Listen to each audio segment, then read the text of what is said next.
con esto: pago de impuestos, reintegro obligatorio y la posibilidad de sacar el dinero solo a los afiliados activos son algunas de las restricciones que considera el proyecto de segundo retiro de 10% que ingresó el gobierno al Congreso.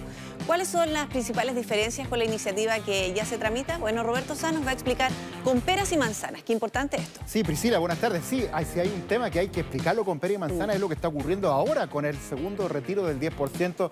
La gente está muy expectante y nos pregunta, bueno, ¿qué pasa? ¿Qué pasa con la idea original? Anoche el gobierno ingresó al Congreso su propio proyecto, lo que fue, yo diría, un tanto sorpresivo, aunque era un tema que se estaba manejando en la semana. Nosotros lo dijimos a comienzo de esta semana que estaba esta idea, ¿no es cierto?, en nuestro noticiario. ¿Qué va a pasar también con el Tribunal Constitucional? Lo cierto es que va a haber ahora en el Congreso dos proyectos, dos iniciativas que van a competir en sí. Una entró por la Cámara de Diputados, otra entró por el Senado, con muchas diferencias, Priscila, con muchas diferencias. Claramente el proyecto del gobierno con este segundo retiro del 10% tiene muchas restricciones, muchas limitantes, que lo que buscan, yo creo, es evitar que haya un golpe en los ahorros previsionales, un golpe mayor. Y eso es lo que nosotros ahora vamos a explicar con pera y manzana. ¿Cuáles son las diferencias entre uno y otro para que usted, señora, usted, señor, en su casa se haga una opinión, se haga una idea de lo que vamos a empezar a discutir ahora? Señor director, por favor, vamos con la portada de este Con Peras y Manzanas para ir viendo entonces estas diferencias con estos retiros o estos dos proyectos de retiro del 10% claro, y las diferencias que hay entre estas dos iniciativas. La que ya está en el Congreso, de Pamela Giles, y ahora la de la moneda, la del gobierno que ha ingresado anoche al Congreso. Vamos de inmediato con las diferencias. Tiene hartas diferencias, pero yo, Priscila, he puesto acá quizás las más importantes, las que a la gente le pueden llamar más la atención, lo que la gente más quiere es saber. Y esto tiene que ver con quién puede y quién no puede retirar en uno y en otro el 10%, retiro del 10%. En el proyecto actual, original, pueden retirar los trabajadores y jubilados de retiro programado en AFP. Recordemos universal. Que es universal. Y recordemos que incluso se estaba buscando que los jubilados de renta vitalicia claro, también lo pudieran hacer, pero eso está ahí medio congelado porque se encontraron con problemas legales. Yo creo que eso no va a prosperar. Pero es universal. Trabajadores activos y pasivos en el proyecto original sí pueden sacar la plata, el dinero del 10% en esta segunda instancia, en este segundo retiro. En el proyecto del gobierno solo lo pueden hacer, si prospera este proyecto, los trabajadores activos. Esto no contempla a los trabajadores jubilados, que recordemos los jubilados por AFP. ¿Trabajadores no activos hasta cierta edad o activos o sea, mismo? Activos, porque tú, por ejemplo, no hay que colocar edad, porque, por ejemplo, puede haber un trabajador activo que ha postergado su edad legal de jubilación y está trabajando a los 67 años. Si está trabajando, es un trabajador activo, sí puede sacar. Pero si está jubilado, esa persona no puede hacer el segundo retiro del 10% en el proyecto del gobierno. Es que si hay un reintegro obligatorio, probablemente también necesite años adicionales para poder cumplir con eso. Por cierto, claro. Vamos ahora con otra de las diferencias importantes. Estamos explicando las diferencias entre un proyecto y otro respecto de los retiros del 10%. Esto también es súper importante, Priscila, que tiene que ver con los sueldos, los topes. En el proyecto de ahora pueden retirar cualquier persona independiente de la plata que gane, ¿no es cierto? Si una persona gana 500 lucas, puede retirarlo. Si gana 10 millones de pesos, también puede retirarlo. En el proyecto del gobierno se ponen aquí topes.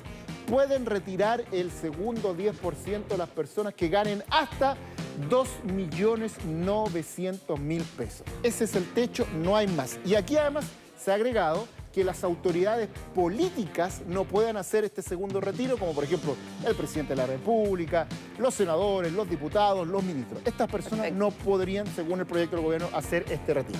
Vamos avanzando, señor director, por favor, con otra de las diferencias entre uno y otro, para que usted se haga una idea, señora, señor, en su casa. Esto también es súper importante, los topes mínimos y máximos, estos fueron bien famosos en el primer retiro, se mantienen en el segundo, ¿no es cierto, Priscila? Lo hemos conversado varias veces. El mínimo, 1 millón de pesos. El máximo, 4,3 millones es el proyecto que se está viendo de la diputada Pamela Giles.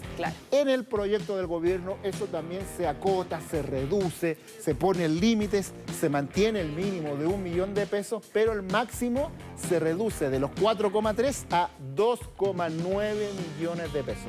Se puede sacar, según el proyecto del gobierno, hasta 2,9 millones de pesos. Se restringe harto, sí, se restringe harto. Vamos ahora con otra de las diferencias en los proyectos del retiro del 10%, el que está, el que ingresó anoche el gobierno. Esto también es importante, yo creo que es súper importante. El proyecto actual considera que la gente que saque este dinero puede reintegrarlo de manera voluntaria. Voluntaria con una cotización adicional de 5%, que si una persona en 10, 15 años más está complicada, incluso puede renunciar a eso y sacarlo.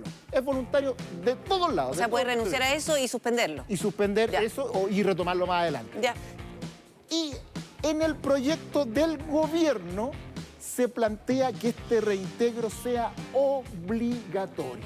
Obligatorio, por lo tanto será el órgano regulador, o sea, la Superintendencia de Pensiones, la que definirá la forma.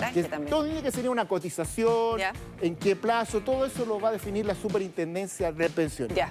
Yo creo que este es un elemento importante. Aquí se ha hablado, voy a tomar unos segundos, aquí se ha hablado que a raíz de esto se habla de que esto sería un autopréstamo. Puede considerarse de esa forma. Pero yo creo que este es un elemento importante que debieran considerarlo los dos proyectos. Vamos a ver cuál de los dos prospera, porque es tremendamente importante que la gente devuelva este dinero y que no se mermen los ahorros previsionales. Es la principal preocupación. Es la principal preocupación y además, Priscila, ¿sabes qué? Mira, hemos hablado aquí de que lo que necesitamos es que las pensiones sean mejores. Si estos ahorros disminuyen, las pensiones van a ser al revés, van a ser peores. Mucho o poco lo podemos discutir, pero es un problema. Pero lo importante es que aquí haya una devolución de los dineros. Ahora dice la gente, oye, pero yo, ¿por qué tengo que devolver mi dinero? Sí, es su dinero, pero es importante porque es su ahorro para su pensión. Por lo tanto, ya, me están llegando algunas preguntas. De todo esto, ¿es bruto o líquido? Estamos hablando de rentas líquidas. Cuando hablamos de 2,9 millones, que era el tope, líquido. Eso estamos hablando, para dejarlo claro a la gente. Eso es lo que estábamos planteando. Pero insisto con esto también del reintegro es algo que la política debiera considerar para no tener una merma en los ahorros previos. Sí, porque eso habla de una responsabilidad, de una visión a futuro, porque definitivamente si no es chutear la pelota a las próximas generaciones de políticos para que arreglen este problema, si finalmente el problema va a llegar tarde. Y además, Priscila, va a llegar tarde, pero va a llegar igual. Estamos haciendo una reforma previsional. Si no se repara esto, finalmente la reforma lo que va a hacer reparar esto y no seguir construyendo para arriba, sino que simplemente se nivel. Vamos a partir desde más abajo. Vamos ahora con, creo que una de las últimas combinaciones que estamos haciendo entre uno y otro proyecto. Esto también es polémico. Sí. El proyecto actual no considera el pago de impuestos para los retiros del 10% y el proyecto del gobierno sí considera pago de impuestos. Dice que el retiro constituye renta, por lo tanto las personas que saquen esto deberán pagar impuestos de acuerdo a los distintos tramos de las personas que van a sacar el impuesto. Eso ya está definido. Eso ya está definido. Yo les he explicado que aquí en Chile hay tramos de 5, 10, 15, 20, 25, empiezan más o menos en los 800.000 pesos, de ahí en adelante. Complejo, si hay que devolver el dinero, pagar impuestos, por ahí puede ser una complicación aquello. Bueno, pero vamos a ver entonces